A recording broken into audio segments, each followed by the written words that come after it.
변화는 하나님이 살아계신다는 확실한 증거입니다.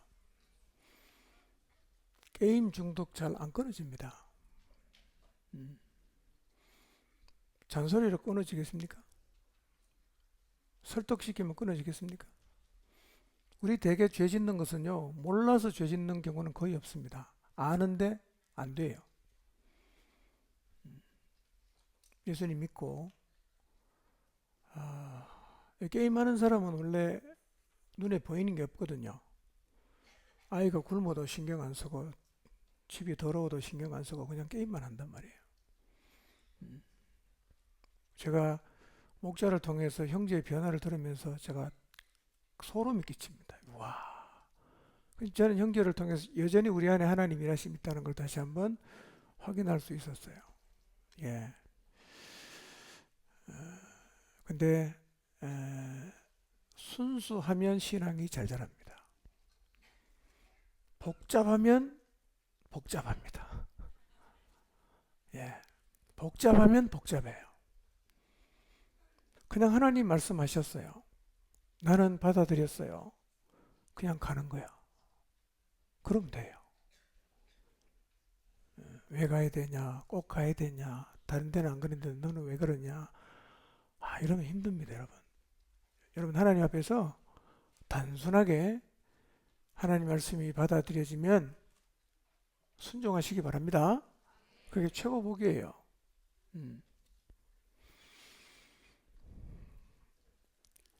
이청의 소리 잘 들립니까?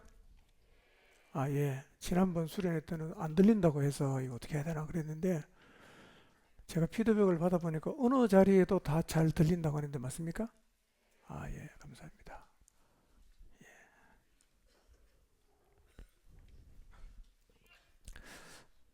찬양 시간이 너무 좋지 않습니까?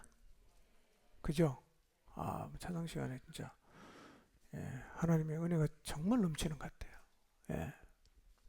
감사합니다. 자, 오늘 저녁 시간에 이제 세 번째, 교회는 어떤 곳인가에 대해서 좀 말씀 나누겠습니다. 원래 이게 오늘 낮에 해야 되는 건데 지금 자꾸 뒤로 밀리고 있습니다. 제가 다 준비하고 보니까 80페이지를 했는데 지금 몇 페이지 했냐면 38페이지까지 했습니다.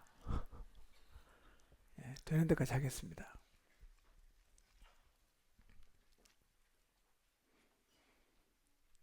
교회는 어떤 것인가라고 질문하면 뭐 여러 가지 방향에서 대답할 수가 있을 텐데요.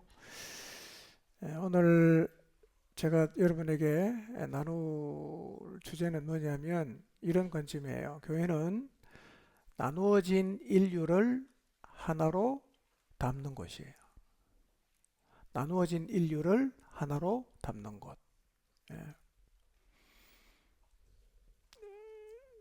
자, 셈의 후손 그리고 아브라함에게 약속을 주시고 시내산의 언약을 받으면서 이제 유대인과 이방인은 완전히 이제 분리가 돼요. 두 동강이 딱 난 거죠. 근데 유대인과 이방인 두 동강 나 있지만 하나님은 유대인만 창조했나요? 이방인만 창조했나요? 다 창조했죠. 하나님은 똑같이 사랑하시는 거죠. 하나님 마음에는 처음부터 인류를 다 구원하는 거예요. 이게. 그런데 인류를 구원을 해도 담을 그릇이 없었잖아. 그렇죠? 그래서 하나님이 새 부대를 만든 게 뭐라 그랬어요? 교회라 그랬죠. 교회라 그랬죠. 그러면 나눠진 인류가 어떻게 다시 하나가 되고 교회라는 그릇에 담겨지게 되었는가 하는 과정을 제가 오늘 저녁에는 여러분에게 설명해 드리도록 하겠습니다. 아담의 범죄 후에 가인의 후손, 셋의 후손 나뉘고 그 다음에 셋의 후손 중에서 노아가 나오고 노아의 아들 셈이 나오고 그 다음에 셈의 후손으로 쭉 내려가면 아브라함이 나오고 쭉 나오죠. 자, 그런데 셈의 후손으로 오신 이 하나님을 유대인들이 독점을 한 거예요. 독점. 그래서 어느 순간부터 하나님은 누구만의 하나님이냐면 유대인만의 하나님이야. 본인들도 그렇게 생각했어요. 우리 민족의 하나님이시다. 이렇게 생각을 함으로 인류는 딱 두동강이 났어요. 유대인과 이방인. 이렇게 두동강이 났어요.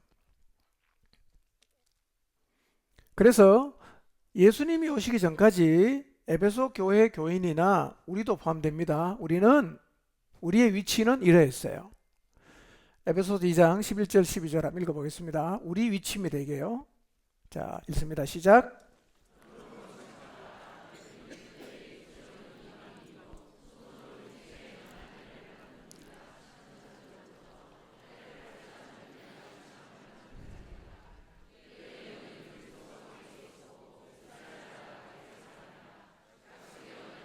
외인이요 세상에서 소망이 없고 하나님도 없는 자다 그랬어요. 자, 보세요. 예수님이 오시기 전까지 우리 이방인, 우리는 유대인하고 완전히 구분되어 있었어요. 그래서 11절을 보면 우리는 어떤 사람이냐? 육체로는 이방인, 그렇죠? 그 다음에 손으로 육체 행한 할례를 받은 무리라 칭하는 자들로부터는 어떤 사람입니까? 할례 없는 사람, 그렇죠? 그 다음에 12절에 보니까 그리스도 밖에 있었던 사람, 그 다음에 이스라엘 나라 밖의 사람, 그 다음에 약속에 대해서는 외인, 그리고 세상에서 소망이 없고 하나님도 없는 자였어요. 누가? 우리가 그랬어요.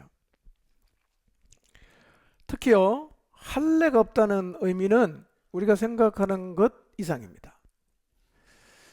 여호수아 5장 말씀을 보시면 이스라엘 백성이 가나안에 있는 초성인 여리고를 공격하기 전에 바로 여리고 앞에서 뭘 받냐면 할례를 받았어요. 할례가 뭔지 아시죠? 모릅니까? 할례가 뭔지 모르는 사람은요, 교회 좀 오래 다니는 사람한테 물어보세요. 예, 그런 거예요. 그런데 이 할례를 하면 일주일 동안은 꼼짝도 못합니다. 너무 아파갖고. 근데 여리고성을 점령해야 되는데 여리고성 바로 앞에서 할례를 받고 일주일 동안 힘 못 쓰고 있을 때 여리고 사람이 쳐들어오면 이스라엘은 그대로 당하겠죠. 그럼 그 중요한 순간에 그 위험한 할례를 하필 여리고성 앞에서 왜 합니까? 안 하면 안 돼요? 자, 5장 7절 한번 봅니다. 여호수아 5장 7절 시작.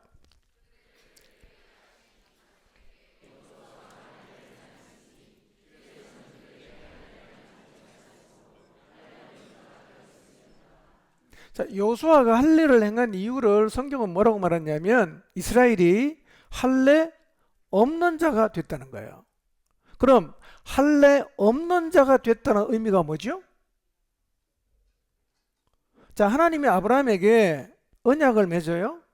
그 언약의 증표를 몸에 둡니다. 그게 뭐예요? 할례란 말이에요. 할례가 있다는 말은 뭐가 있다는 말입니까? 언약 백성이다 이런 뜻이에요. 근데 지금 이스라엘은 할례가 없잖아. 그럼 어떤 사람이 됐어요? 하나님의 언약과 상관이 없는 자가 됐다는 거예요. 이게 왜 문제가 되죠? 하나님의 언약과 상관이 없는 사람이 가나안을 점령할 때는 뭘 붙잡고 가느냐? 언약을 붙잡고 가는 거예요. 가나안 정복은 군사력으로 되는 게 아니라 언약이 있었기 때문에 된단 말이에요. 그러니 가나안을 정복하려면 뭘 붙잡고 가야 되느냐? 언약을 붙잡고 가야 돼. 근데 지금 뭐가 없어요? 할례가 없다. 그럼 뭐예요? 언약이 없는 사람이 된 거죠. 그러면 언약도 없는 사람이 언약을 붙잡고 가나안 땅을 정복하는 게 말이 안 되잖아요. 그래서 하나님은 언약 백성으로 회복을 시켜야 되니까 굳이 거기서 할례를 행하게 하셨다는 거예요. 그러니까 할례가 없다는 게 무슨 의미라고요? 언약과 상관이 없다. 우리는 어떤 사람이었어요? 할례가 없는 사람이었어요. 뭐랑 상관없어요? 하나님과 언약에 아무런 상관이 없는 사람이었어요. 다윗도 그런 생각을 했어요. 사무엘상 17장 26절을 봅니다. 시작.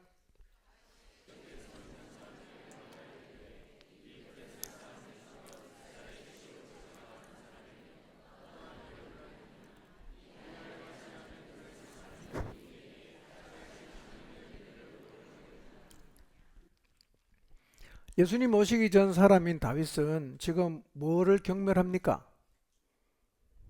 할례 없는 자, 할례 없는 것을 경멸했어요. 누가 할례가 없어요? 골리앗이 없죠. 이방 사람도 할례가 없잖아요.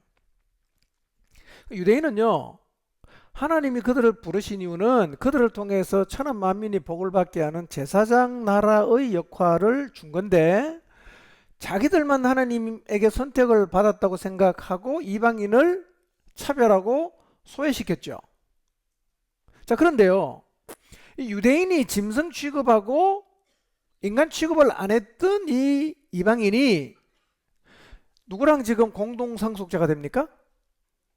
유대인하고 이방인이 공동상속자가 된다는 거예요. 이거는 구약시대 사람은 상상할 수 없는 일이었어요. 몰랐어요, 아무도. 예. 자, 그런데 하나님은 천하 만민을 창조하셨기 때문에 하나님 마음에는 처음부터 누가 담겨 있냐? 천하 만민이 담겨져 있죠. 그래서 예수 그리스도를 통해서 유대인과 이방인이 하나가 되게 하는 거예요. 그리고 이것은 이전 시대 사람에게는 비밀이었는데, 그러면 어떤 방식으로 유대인하고 이방인이 하나 되게 하셨는가를 구체적으로 살펴보겠습니다. 자, 에베소 2장 13절 봅니다. 시작.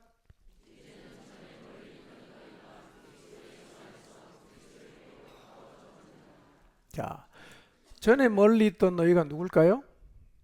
이방인이에요. 우리예요. 다 멀리 있었어요. 근데 어떻게 가까워졌습니까? 그리스도 예수 안에서 그리스도의 피로 가까워졌다. 그러면 그리스도의 피가 무슨 역할을 했길래 유대인과 이방인이 가까워졌냐? 자, 14절 15절 봅시다. 시작.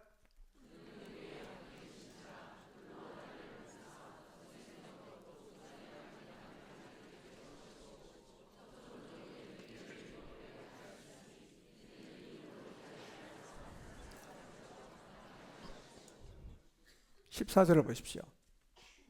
그는 우리의 화평이신지라 둘을 하나로 만들었어요. 둘이 누굽니까? 유대인과 이방인. 근데 그러니까 가인과 아벨 이후부터 인류는 계속 두 개로 내려옵니다. 하나님 믿는 사람 없는 사람 내려오다가 아브라함과 그 후손을 통해서 언약을 받으면서 이제는 완전히 구분이 됐어요. 그런데 하나님, 예수님이 하나로 만들었다 그랬죠. 어떻게 하나로 만들었어요? 원수된 것, 유대인과 이방인을 가로막고 있는 담을 자기 육체로 헐었다는 거예요. 자기 육체로 헐었다. 그럼 예수님이 십자가에 죽었는데 담이 도대체 어떤 식으로 헐어졌을까? 예. 그런데 그러면 유대인과 이방인을 구분짓는 중간에 세워놓은 담이 뭐였죠? 15절을 다시 보세요. 15절 뭐였죠? 계명의 율법이다 그랬어요. 법조문으로 된 계명의 율법이었어요. 자, 이게 어떤 의미냐면 유대인은 하나님으로부터 시내산에서 받은 언약이 있어요. 그렇죠? 자, 근데 이방인은 언약이 있나요, 없나요? 없죠. 그러면 유대인과 이방인은 어떻게 구분됩니까? 언약이 있는 사람, 언약이 없는 사람, 이렇게 되는 거예요. 그게 담이야. 그래서 율법을 두고 우리 쪽은 언약 백성, 니네는 언약 없는 백성으로 둘로 나눠졌다는 거예요. 그런데 예수님께서 십자가에서 율법을 완성하시고 계명의 율법을 폐하셨어요. 언약을 폐했단 말이야. 그러니까 언약을 가지고 있는 사람 없는 사람 구분했는데 이게 없어지니까 구분돼야 안 돼요. 안 되는 거예요. 이제 구분하는 언약을 완성하고 폐했기 때문에 이제는 이걸 가지고는 사람을 구분하지 못하게 됐다는 거예요. 그게 담을 흘렀다는 얘기예요. 뿐만 아니라 십자가는 하나님과 인간 사이를 가로막는 담도 흘렀어요. 예수님이 십자가에 달려 돌아가실 때요, 성소에서, 성전에서 일어난 사건이 있었습니다. 그게 뭐냐면 성소와 지성소를 가로막고 있는 휘장이 있어요. 그러니까 휘장 안쪽은 지성소고 바깥쪽은 성소예요. 성소까지는 자유롭게 들어가요. 근데 지성소에는 못 들어가요. 들어가면 죽어요. 무시무시한 곳이에요. 그런데 예수님께서 십자가에서 돌아가셨을 때 이 성소와 지성소를 구분짓는 휘장, 막이 찢어졌어요. 그 뭐가 없어졌어요? 휘장이 없어진 거예요. 이게 무슨 의미인가? 히브리서 10장 19절 20절을 보겠습니다. 시작.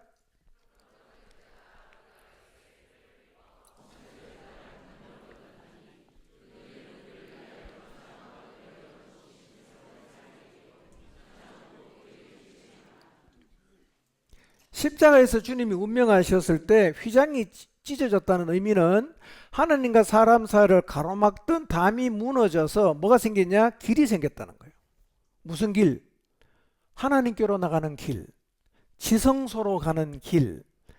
무엇을 힘입어서 그리 갈 수 있어요? 예수 그리스도의 피를 힘입어서 이전에는 무시무시해서 못 갔는데 길이 열렸어요. 누구나 이제 갈 수 있는 거죠. 살 길이에요. 근데 휘장이 뭐라고요? 그분의 육체다. 그분의 육체가 십자가에서 죽으심으로 하나님과 인간 사이를 구분짓던 휘장이 찢어지고 모든 죄인이 예수 그리스도의 피를 의지함으로 하나님께 나갈 수 있게 되었어요. 이게 우리는 뭐 이게 가슴 깊이 와닿지 않을 수가 있는데요. 이스라엘 백성들은 이 말은 어마어마한 충격입니다. 이 사람들은 지성소가 어떤 곳인지 알거든요. 여러분, 지성소는요, 죄 있는 사람이 들어가면 죽어요. 그러니까 1년에 7월 10일 대속죄일에 대제사장이 백성의 죄를 지고 가서 1년에 딱 한 번 들어가. 너무너무 두려운 곳이에요. 그래서 대제사장 에봇에는 뭐가 달려있냐면 방울이 달려있어요. 딸랑딸랑 소리 안 나면 끄집어내야 돼. 어떻게 끄집어냈을까? 제가 상상을 해봤는데요. 이렇게 추정을 합니다. 밧줄을 달고 들어가는 거예요. 근데 딸랑딸랑 소리 안 나면 밧줄을 당겨야 돼. 시체를 끄집어내야 돼. 딸랑딸랑 소리 나면 살아있구나. 그만큼 무시무시한 것이에요. 그런데 예수님께서 십자가에서 운명하실 때 이 성소와 지성소를 구분짓는 휘장이 찢어졌어요. 어떻게 찢어졌냐? 위에서 아래로. 출애굽기를 보면요, 이 휘장이 어떻게 만들어진지 나와 있는데 이거는 손으로는 절대로 못 찢습니다. 찢을 수가 없어요.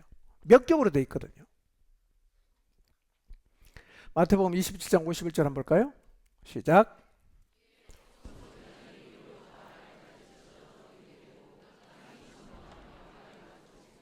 자, 예수님이 운명하실 때 성소의 휘장이 어디로? 위로부터 아래까지 찢어졌어요. 길 열렸어요. 이제 뭐가 없어졌어요? 성소와 지성소의 구분이 없어졌어요. 죄 있는 인간이 하나님께 나가는 길을 가로막던 휘장이 사라졌어요. 길이 열렸다. 자, 히브리서 10장 20절 다시 한번 더 봅시다. 그 의미를 히브리서 기자는 이렇게 설명하죠. 시작.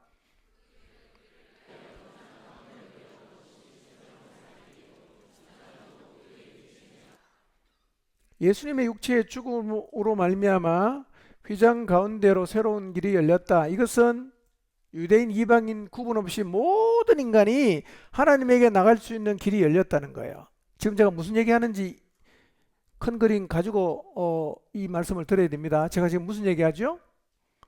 예수님이 십자가에서 죽은 게 왜 유대인과 이방인이 하나가 되게 할 수 있었냐, 그걸 설명하는 거예요. 그걸 염두에 두고 들으셔야 됩니다. 15절 16절 봅시다. 시작.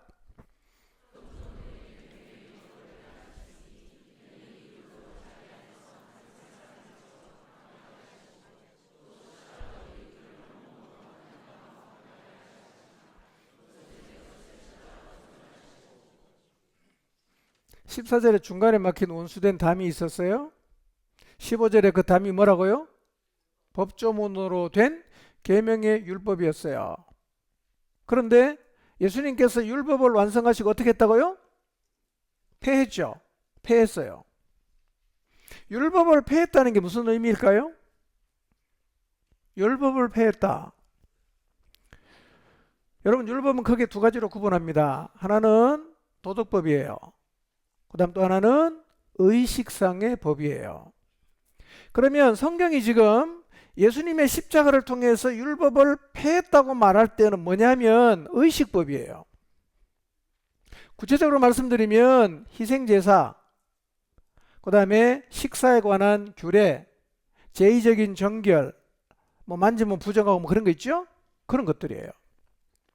그래서 골로새서 말씀을 보면 할례, 먹고 마시는 문제, 절기, 월삭, 안식일의 규정들 때문에 비판하지 말아라. 왜? 이 모든 것은 그림자다. 그림자다. 자, 여기서도요, 유대인과 이방인의 차이가 뭐냐면 유대인은 의식상의 법을 갖고 있고 지켰어요. 이방인인 우리는요, 그 자체가 없어요. 그러니까 지키겠어요? 안 지키겠어요? 당연히 안 지키지요. 이것도 뭐예요? 유대인과 이방인을 구분짓는 담이었어요. 그런데 의식상의 법은 그림자거든요. 실체가 되시는 예수님이 오셔서 십자가에서 죽으심으로 인간의 죄를 단번에 완전히 해결을 했어요. 모든 인간의 죄는 두 번 죽을 필요가 없이 사해졌습니다.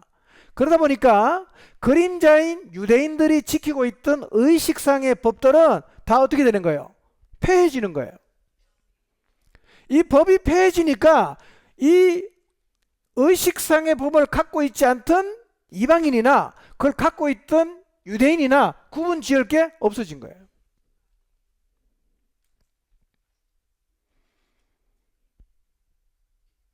그러니까 유대인들이 구약 성경을 보면 양잡아 제사 드리고 소잡아 제사 드리고 제사 지내고 그러잖아요. 그래, 속죄의 제사를 드리면 죄 용서 받고. 근데 이거는 해마다 드려야 되는 거예요. 그러니까 뭐가 계속 필요하냐? 제사장이 계속 필요한 거예요. 근데 이제 뭐가 왔어요?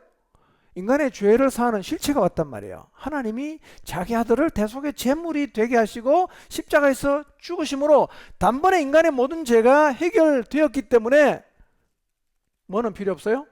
그림자는 필요 없단 말이에요. 그래서요, 오늘날 신약 교회 가운데, 이 시대에 존재하는 교회들 가운데 양이나 소를 잡아서 제사를 지내는 교회를 보신 적 있습니까? 예, 그런 교회는 가시면 안 됩니다. 자, 그러면 구약 성경에는 소도 잡고 양도 잡았는데 신약 교회는 왜 그걸 안 합니까? 예, 그건 그림자란 말이야. 근데 뭐가 왔어요? 실체가 왔어요. 실체가 와서 그림자를 완성했기 때문에 실체를 붙잡고 있는 사람이 다시 그림자로 돌아가서 양 잡고 소 잡을 필요가 없다는 거예요. 그러나 행위의 표준이 되는 도덕법은 폐하지 않으셨어요. 우린 여전히 사랑해야 됩니다. 우상 숭배하면 안 돼요. 형상 만들어도 안 됩니다. 그런데 도덕법이 폐해지지 않았다고 해도 도덕법을 지킴으로 구원을 받는다는 의미는 아니에요. 율법은요, 처음부터 구원의 방편이 아니었어요. 자, 구원의 약속이 언제 주어졌냐? 구체적 구원의 약속은 율법이 오기 430년 전에 하나님이 아브라함에게 주셨어요. 그리고 아브라함에게 약속을 주시고 430년이 지난 다음에 하나님께서 이스라엘 백성에게 율법을 주셨어요. 자, 질문이 생기죠? 약속을 줬는데 율법은 왜 줍니까? 왜 주죠? 아니, 약속을 줬으면 약속 붙잡고 가면 되는데 왜 430년이 지난 다음에 하나님이 이스라엘 백성에게 법을 주냐 이거예요. 율법을 왜 주냐 이거예요. 자, 거기에 대해 성경은 이렇게 말합니다. 갈라디아서 3장 19절 읽어봅니다. 시작.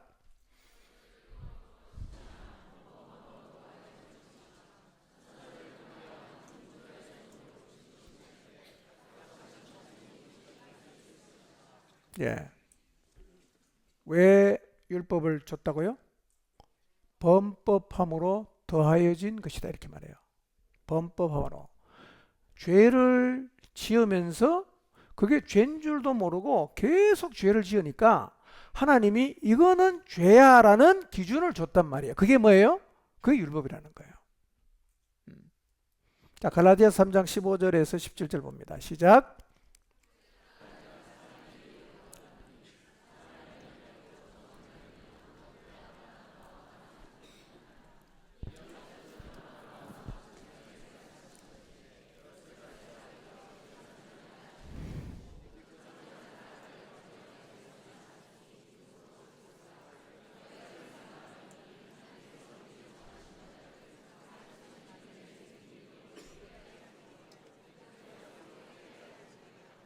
예. 율법을 줬지만 430년 전에 주셨던 언약은 무효가 됩니까? 아니라는 거예요. 그러니까 사람의 예대로 말하는데 사람끼리 한 약속도 체결이 되면 폐할 수가 없다는 거예요. 그걸 바꿀 수가 없다는 거예요. 근데 하물며 하나님이 아브라함을 불러서 구원의 언약을 줬는데 그거를 하나님이 바꾸겠냐 이거예요. 폐하겠냐 이거예요. 그러니까 율법이 와도 뭐는 살아있다? 언약은 살아있는 거예요. 그 누구지요? 약속은 그리스도란 말이에요. 그러니까 하나님께서 아브라함에게 주신 내 자손을 통해서 천하 만민이 복을 받는다는 이 약속은 430년 뒤에 율법을 줬지만 그 약속은 폐하지 못한다는 거예요. 뭐는 여전히 살아있어요? 약속은 살아있어요. 이런 얘기입니다. 우리가 구원받는 것은요, 율법을 받기 전이나 율법을 받은 후나 구약이나 신약이나 모두 어떻게 받아요? 예수 그리스도를 믿음으로 받는 거예요. 천하 인간의 구원 얻을 만한 다른 이름을 우리에게 주신 일이 없다 그랬어요. 혹 이렇게 얘기하는 사람이 있어요. 구약 시대는 율법을 지켜서 구원받고 신약 시대는 예수님을 믿음으로 구원을 받는다 이렇게 말하는 분이 있는데요. 완전히 틀린 말입니다. 구원의 길은 하나밖에 없어요. 누굽니까? 예수 그리스도예요. 그러면 구약 시대 사람 예수님도 안 왔는데 어떻게 믿어요? 그 약속을 계속 하잖아요. 오신다 오신다 오신다. 그러니까 안 오셨을 때는 오실 걸 믿고 바라보는 거죠. 그렇게 믿는 거예요. 오신 다음에는 오신 분을 믿는 거죠. 그러면 구원의 방편은 오시기 전이든 오신 후든 누구를 통해서? 예수님을 통해서. 그러니까 하나님이 아브라함에게 주신 언약은 율법보다 430년 전에 줬지만 인류를 구원하는 하나님의 계획은 언제부터 있었어요? 영원전부터 있었어요. 영원전부터. 자, 그러면 유대인과 이방인을 항상 구분짓는 율법을 폐했죠. 이제 유대인과 이방인 사이에 담이 없어졌습니다. 그럼 이제는 뭐가 가능해졌습니까? 합칠 수가 있는 거예요. 구분할 게 없어졌어. 합칠 수가 있는 거죠. 여러분, 지금 우리가 사는 이 시대에도요, 여전히 유대인이 있습니다. 이방인이 있습니다. 남자가 있습니다. 여자가 있습니다. 그러나 예수 그리스도 안에서 인간을 구분짓던 모든 차별은 없어졌어요. 모든 차별은 없어졌습니다. 자, 17절 18절 봅시다. 시작.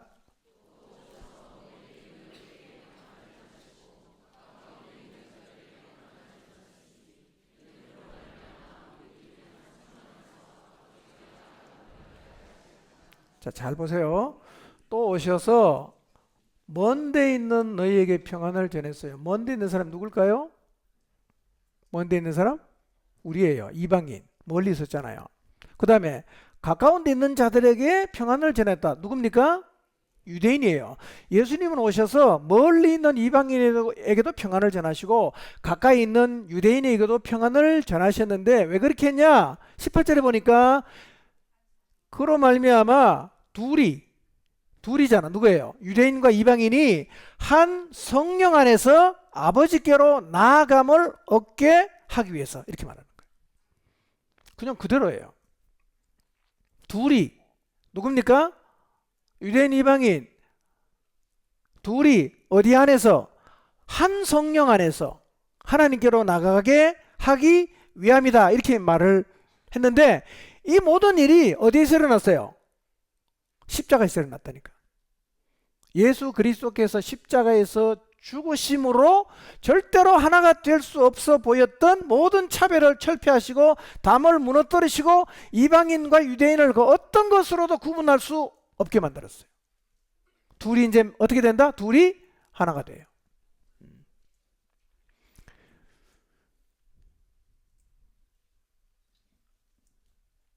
근데요, 구약 시대의 관점으로 보면 유대인과 이방인의 차별은 결코 사라질 수 없는 일이에요. 그런데 놀라운 사실은 십자가를 통해서 이 일이 가능했어요. 누구도 몰랐다? 구약시대 사람 몰랐어요. 누구도 몰랐다? 천사도 몰랐어요. 우리는요, 알아요. 어떻게 알아요? 이루시고 말씀을 통해서 우리에게 다 열어 보여줬기 때문에. 어떻게 알았냐? 읽고 아는 거예요. 우리는 읽으면 아는 거예요. 여러분 성경을 많이 읽으셔야 돼요. 예. 자, 19절 봅니다. 시작.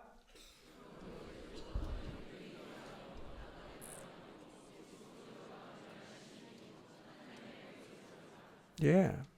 그러므로 이제부터 십자가 이후부터 너희가 누구예요? 에베소 사람이잖아. 우리 이방인이에요. 이방인인 너희는 뭐가 아니다? 외국인이 아니다. 외인이 아니다. 그 다음에 나그네가 아니다. 어떤 사람이요? 동일한 시민이에요. 하나님의 가족이라.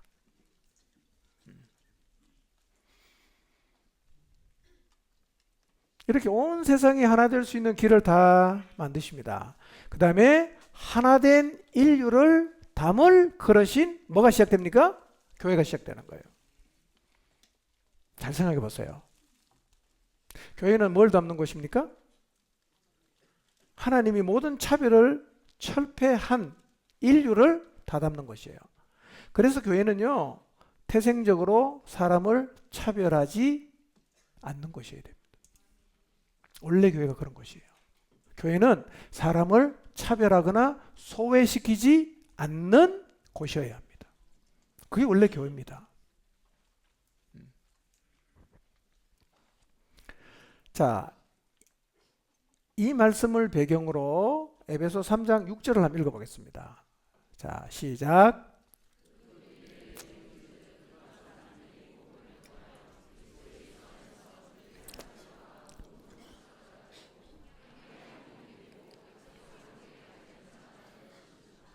자, 이 하나됨이 어디서 일어났어요? 어디서 일어났어요? 이때까지 얘기했잖아. 어디서? 십자가에서. 그리스도께서 죽으심으로 유대인과 이방인을 구별짓는 모든 담을 없앴어요. 그래서 인류는 복음을 통해서 그리스도 예수 안에서 이방인과 유대인이 공동 상속자, 한 몸, 똑같은 약속을 가지는 자가 됐어요. 이거는 비밀인데 하나님이 영원전부터 가지고 계셨다는 거예요. 그리고 교회는 어떤 것입니까? 인류를 아무런 차별이나 소외시키지 않고 다 담아내는 것입니다. 이게 교회란 말이에요.